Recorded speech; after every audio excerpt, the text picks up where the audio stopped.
സ്വർഗീയ സിംഹാസനത്തിൽ വാഴും കർത്താവ് പരിശുദ്ധൻ പരിശുദ്ധൻ. സ്വർഗീയ സിംഹാസനത്തിൽ വാഴും കർത്താവ് പരിശുദ്ധൻ പരിശുദ്ധൻ.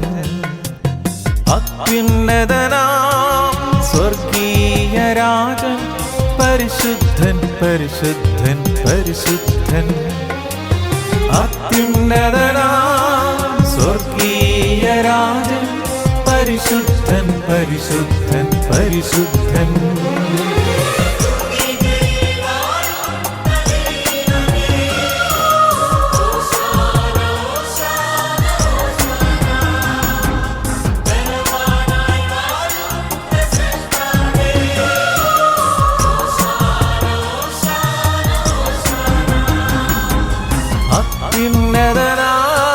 സ്വർഗീയ രാജൻ പരിശുദ്ധൻ പരിശുദ്ധൻ പരിശുദ്ധൻ.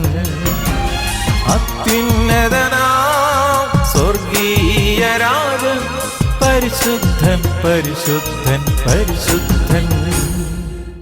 ഹല്ലേലൂയ. സ്തോത്രം സ്തോത്രം സ്തോത്രം. ദൈവത്തിൻ്റെ അതിപരിസ്നാമം സ്തുതിക്കപ്പെടുമാറാകട്ടെ. ഇന്നത്തെ നമ്മുടെ അനുദിന വചനം, death where is your victory. ഹേ മരണമേ, നിന്റെ ജയം എവിടെ? ഞങ്ങളുടെ പാറയും വീണ്ടെടുപ്പാനുമേ കർത്താവേ. ഞങ്ങളുടെ അധരത്തിലെ ഓരോ വാക്കുകളും ഹൃദയത്തിലെ ധ്യാനവും ദൈവസന്നിധിയിൽ പ്രസാദകരമായിരിക്കുവാൻ പരിശുദ്ധാത്മാവ് ഞങ്ങളെ സഹായിക്കണം. അവിടുന്ന് പ്രകാരം ചെയ്യുന്നതിനായി നന്ദി, അനുഗ്രഹിച്ചതിനായി സ്തോത്രം. യേശുവിൻ നാമത്തിൽ തന്നെ ആമേൻ. വിശുദ്ധ പൗലോസ് 1 കൊരിന്ത്യർ 15 അധ്യായം 55 തിരുവചനം. ഹേ മരണമേ, നിന്റെ ജയം എവിടെ?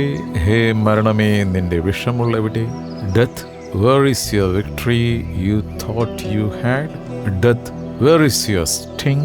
മരണത്തെ തോൽപ്പിച്ച് പുനരുത്ഥാനം ചെയ്യുവാൻ ആർക്കാണ് സാധിക്കുക? യേശു പുനരുത്ഥാനം ചെയ്തില്ല എങ്കിൽ കല്ലറയിൽ എല്ലാം അവസാനിക്കുമായിരുന്നു. ഉയർത്തെണീറ്റ യേശു പലർക്കും പലതവണ പ്രത്യക്ഷം. യഹൂദന്മാരെ പേടിച്ച് വാതിലടച്ചിരുന്ന ശിഷ്യന്മാർക്ക് ശക്തി കൊടുത്തത് പഴയ മുക്കുവ ജോലിയിലേക്ക് തിരിഞ്ഞ പത്രോസിനെ മനുഷ്യരെ പിടിക്കുന്നവനാക്കി മാറ്റിയതും നമ്മുടെ കർത്താവ് യേശുക്രിസ്തുവിന്റെ ഉത്ഥാനമാണ്, ഉയർപ്പാണ്. യേശുവിന്റെ ക്രൂശുമരണത്തോടെ എല്ലാം അവസാനിച്ചുവെന്ന് കരുതി യെരുശലേമിൽ നിന്ന് എമാവുസിലേക്ക് തങ്ങളുടെ പഴയ ജോലിയിലേക്ക് മടങ്ങിയ 2 ശിഷ്യന്മാർ. യെരുശലേം കിഴക്ക് ഭാഗത്തും എമാവുസ് പടിഞ്ഞാറ് ഭാഗത്തുമാണ്. ഉദയത്തിൽ നിന്നും അസ്തമയത്തിലേക്ക് മടങ്ങിയ ശിഷ്യന്മാർ ജീവിതത്തിൽ നിരാശ പൂണ്ട അനുഭവത്തിലൂടെ സഞ്ചരിക്കുന്ന വേളയിൽ ഉയർത്തെണീറ്റ യേശു അവർക്ക് പ്രത്യക്ഷപ്പെട്ടു. എന്നാൽ അവർക്ക് യേശുവിനെ മനസ്സിലായില്ല. പലപ്പോഴും ക്രിസ്ത്യാനികളെന്ന് പറയുന്നവരുടെ മാനസികാവസ്ഥ ഇതാണ്.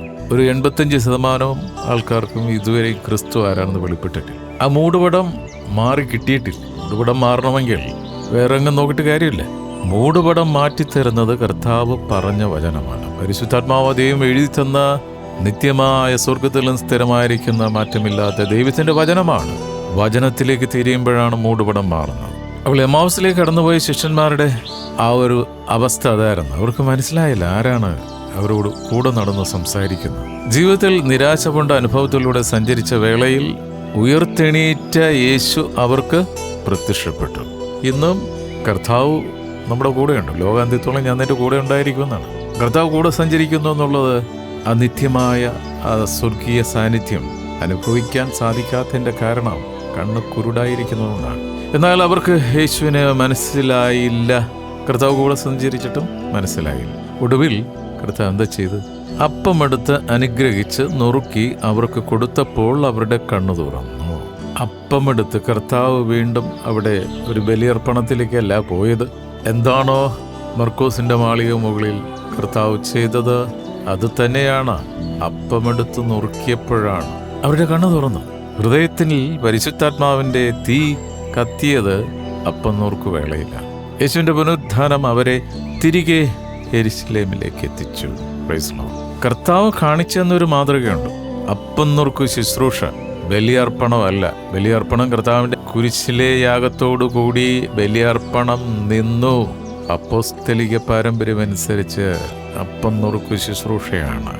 ആ ശുശ്രൂഷ ഇന്നും കർത്താവിന്റെ യഥാർത്ഥ സഭയിൽ തുടരുകയാണ്. അത് കർത്താവിൻ്റെ കൽപ്പനയാണ്. രണ്ട് കൽപ്പനയാണ് കർത്താവ് സഭയ്ക്ക് കൊടുത്തിരിക്കുന്നത്. ഒന്ന് സ്നാനം, രണ്ട് അപ്പം നുറുക്ക് ശുശ്രൂഷ അല്ലെങ്കിൽ കർത്തൃമേശ. രണ്ടാമത്തെ വരവരെ ചെയ്യേണ്ട ഒരു കാര്യമാണ്.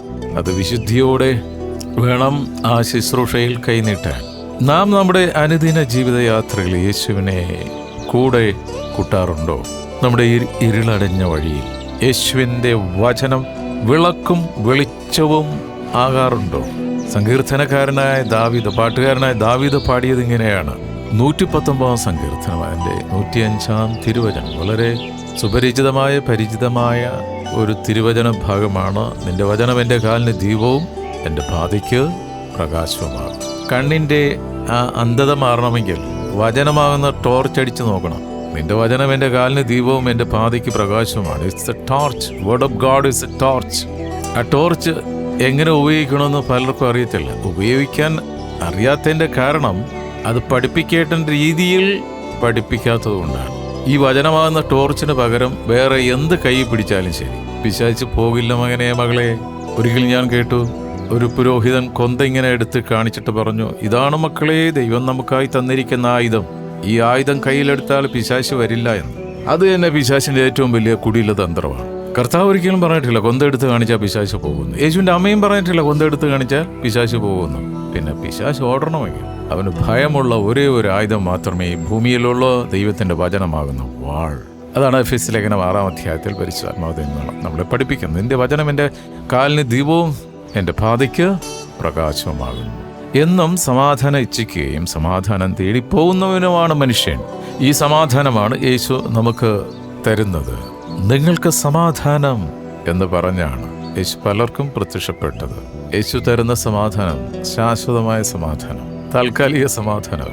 I give you piece, my piece I give. യോഹന്നാന്റെ സുവിശേഷം 14-ാം അധ്യായം 27-ാം തിരുവചനം നമ്മളെ പഠിപ്പിക്കുന്നത്, സമാധാനം ഞാൻ നിങ്ങൾക്ക് തന്നയിച്ചു പോകും, എൻ്റെ സമാധാനം ഞാൻ നിങ്ങൾക്ക് തരുന്നു. ലോകം തരുന്നത് പോലെയല്ല ഞാൻ നിങ്ങൾക്ക് തരുന്നത്. നിങ്ങളുടെ ഹൃദയം കലങ്ങരുത്, ഭ്രമിക്കുകയും. കർത്താവ് യേശുക്രിസ്തു ആശംസിച്ച് നൽകിയ ഈ സമാധാനം ആരുടെ ഉള്ളിൽ നിലനിൽക്കുമെന്നറിയാവോ?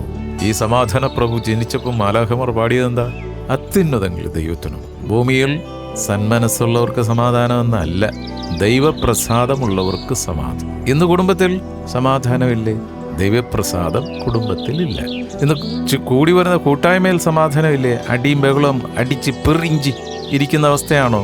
കാരണം ദൈവപ്രസാദമില്ല. ദൈവപ്രസാദം എന്ന് പറയുന്ന ദൈവിക സാന്നിധ്യം സഭയിൽ നിന്ന് ഇറങ്ങിപ്പോയി. നമ്മളെ തന്നെ ദൈവസന്നിധിയിൽ താഴ്ത്തിയ, കുറവുകൾ ദൈവസന്നിധിയിൽ ഏറ്റുപറഞ്ഞാൽ പടിയിറങ്ങിപ്പോയ ദൈവപ്രസാദം തിരികെ വരും. ശാശ്വത സമാധാനവും കുടുംബത്തിലും കൂട്ടായ്മയിലും നിലനിൽക്കും. യേശുവിൻ്റെ പുനരുത്ഥാനത്തിൻ്റെ മർമ്മം സമാധാനമാണ്, പ്രത്യാശയാണ്. ആദാമിൽ കൂടി നമ്മിൽ പാപം കടന്നു വന്നു. റോമാലേഖനം 6:23 നമ്മളെ പഠിപ്പിക്കുന്നത്, പാപത്തിൻ്റെ ശമ്പളം മരണമത്രേ, ദൈവത്തിൻ്റെ കൃപാപരമോ നമ്മുടെ കർത്താവായ യേശു ക്രിസ്തുവിൽ നിത്യജീവൻ. ഇതാണ് വേണ്ടത്. ഈ നിത്യജീവൻ മരിച്ചതിന് ശേഷമല്ല, ജീവിച്ചിരിക്കുമ്പോൾ തന്നെ പ്രാപിക്കണം. മുക്കി പഞ്ഞി വെക്കുന്നതിന് മുമ്പ് ഈ നിത്യജീവൻ പ്രാപിച്ചിരിക്കണം. മരണത്തിന് ശേഷം ആർക്കും നിത്യജീവൻ തരാൻ പറ്റില്ല. What is eternal life? എന്താണ് നിത്യജീവൻ? നിത്യജീവൻ എന്താണെന്ന് നിത്യജീവൻ തന്നെയായ കർത്താവ് യോഹന്നാന്റെ സുവിശേഷം 17:3 പറഞ്ഞിട്ടുണ്ട്. നിത്യജീവനോ ഏകസത്യതയുമായ അങ്ങയെയും അവിടുന്ന് അയച്ച പുത്രനെയും അറിയുക എന്നുള്ളതാണ് നിത്യജീവൻ. സ്തോത്രം. അപ്പോൾ ജീവിച്ചിരിക്കുമ്പോഴാണ് ഈ നിത്യജീവൻ പ്രാപിക്കേണ്ടത്. യേശുവിനെ പറ്റിയുള്ള അറിവും യേശുവിനെ അറിയുന്നതും രണ്ടും രണ്ടാണ്. ഇപ്പോൾ 50 നോയമ്പൊക്കെ കഴിഞ്ഞു, ഉദ്ധാനവും കഴിഞ്ഞു അല്ലേ? അവിടെ എന്താ സംഭവിച്ചെന്നറിയോ? ഈ 50 ദിവസം വരെ ഭൂമിയിലെ ക്രിസ്ത്യാനികൾ വെള്ളമടിച്ചില്ല, പച്ചക്കറിയും തിന്നുകൊണ്ടാണ്. പച്ച തൊട്ടില്ല. 50-ാമത്തെ ദിവസം ഉയർപ്പിൻ്റെ ദിവസം കർത്താവ് ഉയർത്ത് സ്വർഗത്തിലേക്കും പോയി, പത്രോസിനെ ഉയർത്തെണീറ്റ് കള്ളുഷാപ്പിലേക്കും. ഇതല്ലേ നടന്നത്? ഇനി ഇതല്ലേ നടക്കുള്ളൂ? വഴി നിനക്ക് കർത്താവ് യേശു ക്രിസ്തുവിനെ പറ്റിയേ അറിയുള്ളൂ. യേശുവിനെ അറിയത്തില്ല. യേശുവിനെ അറിയുന്നവൻ പഴയ മനുഷ്യനെ ഉരിഞ്ഞു കളഞ്ഞ് പുതിയ മനുഷ്യനാകുന്ന ക്രിസ്തുവിനെ ധരിക്കുന്നതാണ് നിത്യജീവൻ. അത് ജീവിച്ചിരിക്കുമ്പോൾ പ്രാപിക്കണം. ഹല്ലേലൂയ. അല്ലാതെ ഉത്ഥാനം, കർത്താവ് ഉയർത്തെണീറ്റേ എന്നും പറഞ്ഞ് നാട്ടിലുള്ള സകല മൃഗങ്ങളെയും പക്ഷികളെയും എല്ലാം തല്ലിക്കൊന്ന ക്രിസ്ത്യൻ ബ്രദേഴ്സും ഒഴിച്ച് ആഘോഷിക്കുന്നതല്ല ഉത്ഥാനം എന്ന് പറയും. നാം പാപം ചെയ്തതിനാൽ മരിക്കേണ്ടവരായിരുന്നു. ഏദൻ തോട്ടത്തിൽ നിത്യജീവന്റെ ഫലം ആദാമും ഹവ്വായും രുചിച്ചില്ല. ദൈവകൽപ്പനയെ ധിഖരിച്ചതുകൊണ്ട് പാപത്തിന്റെ ശിക്ഷയായ മരണം കടന്നു. എന്നാൽ ആ മരണത്തെ യേശു കാൽവരിയിൽ സ്വയം ഏറ്റെടുത്തതിനാൽ നമുക്ക് പാപമോചനവും നീതീകരണവും സാധ്യമായി. സ്ത്രീയുടെ സന്തതി സാത്താനാകുന്ന സർപ്പത്തിന്റെ തല ചതച്ചും മരണത്തെ ജയിച്ചു. യേശുവിന്റെ അമ്മയായ വിശുദ്ധ മറിയമല്ല സാത്താന്റെ തലയെ തകർത്തത്, കർത്താവ് തന്നെയാണ്. ഒരിക്കൽ ബൈബിൾ അങ്ങനെ ഒരു മിസ്റ്റേക്ക് അച്ചടിച്ചു വന്നായിരുന്നു. അവൾ അവന്റെ തല തകർത്തു. പിന്നീട് അത് തിരുത്തപ്പെട്ടു. അവളല്ല അവൻ, അവൻ യേശു ക്രിസ്തു. അപ്പോൾ സ്ത്രീയുടെ സന്തതി സാത്താനാകുന്ന സർപ്പത്തിന്റെ തല ചതച്ചും മരണത്തെ ജയിച്ചു. ഇന്ന് നാം പാപത്തിന്റെ ശിക്ഷ ഏറ്റുവാങ്ങേണ്ട കാര്യമില്ല.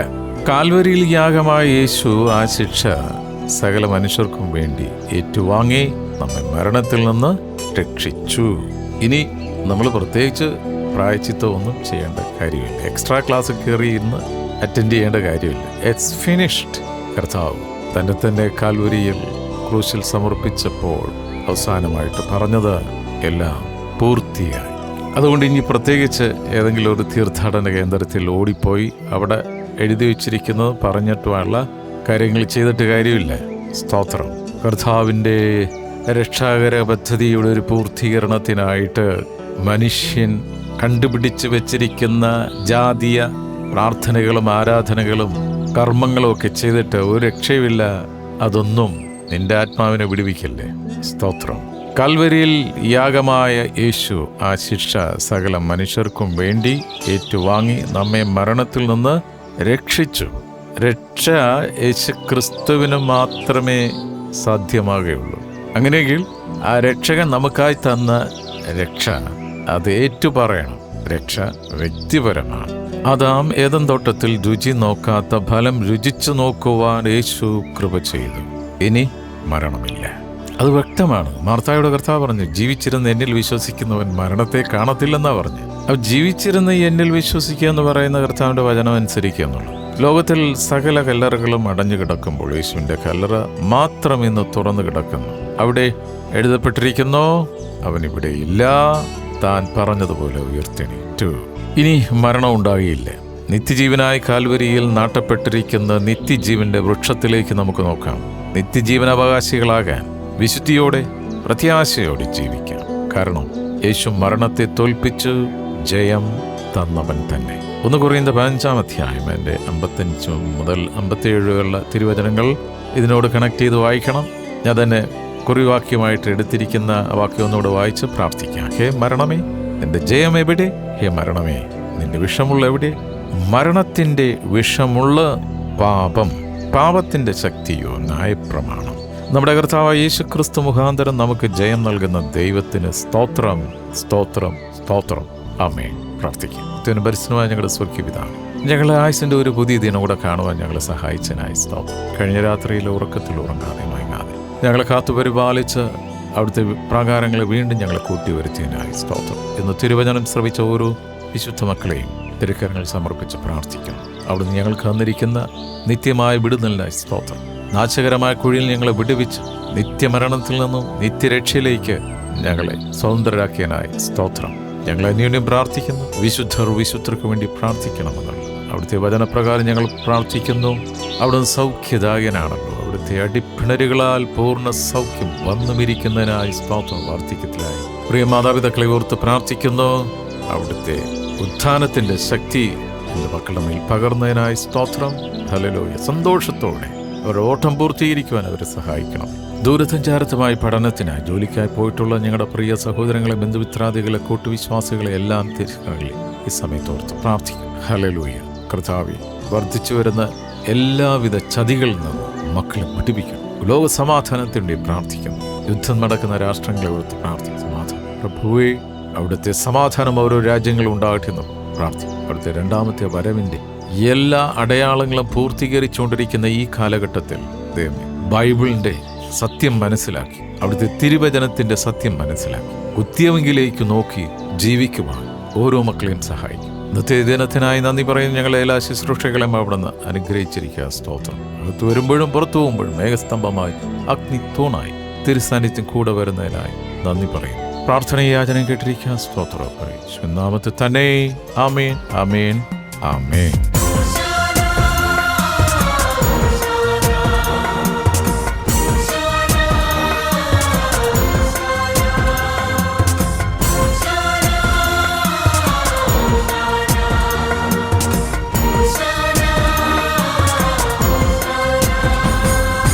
പരിശുദ്ധ പരമമാം ത്രിയേക ദൈവം പരിശുദ്ധൻ പരിശുദ്ധൻ പരിശുദ്ധൻ. സ്വർഗീയ വൃന്ദങ്ങൾ അണിചേർന്നു പാടും പരിശുദ്ധൻ പരിശുദ്ധൻ പരിശുദ്ധൻ.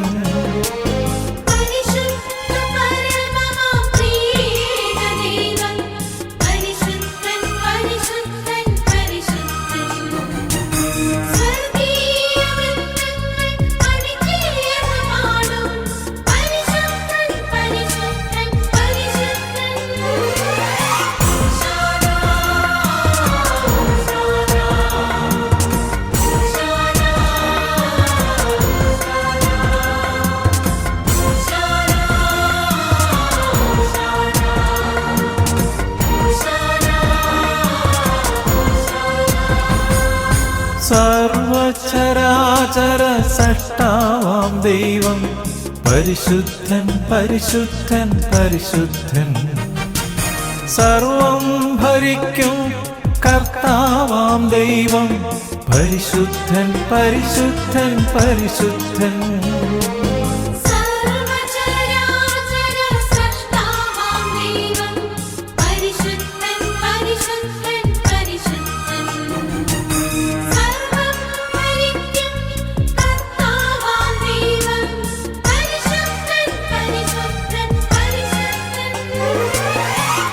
അത്യുന്നതനാം സ്വർഗീയ രാജൻ പരിശുദ്ധൻ പരിശുദ്ധൻ പരിശുദ്ധൻ. അത്യുന്നതനാം സ്വർഗീയ രാജൻ പരിശുദ്ധൻ പരിശുദ്ധൻ പരിശുദ്ധൻ. സ്വർഗീയ സിംഹാസനത്തിൽ വാഴും കർത്താവ് പരിശുദ്ധൻ പരിശുദ്ധൻ. അത്യുന്നതനാം സ്വർഗീയ രാജൻ പരിശുദ്ധൻ പരിശുദ്ധൻ പരിശുദ്ധൻ. അത്യുന്നതനാം സ്വർഗീയ രാജൻ പരിശുദ്ധൻ പരിശുദ്ധൻ പരിശുദ്ധൻ.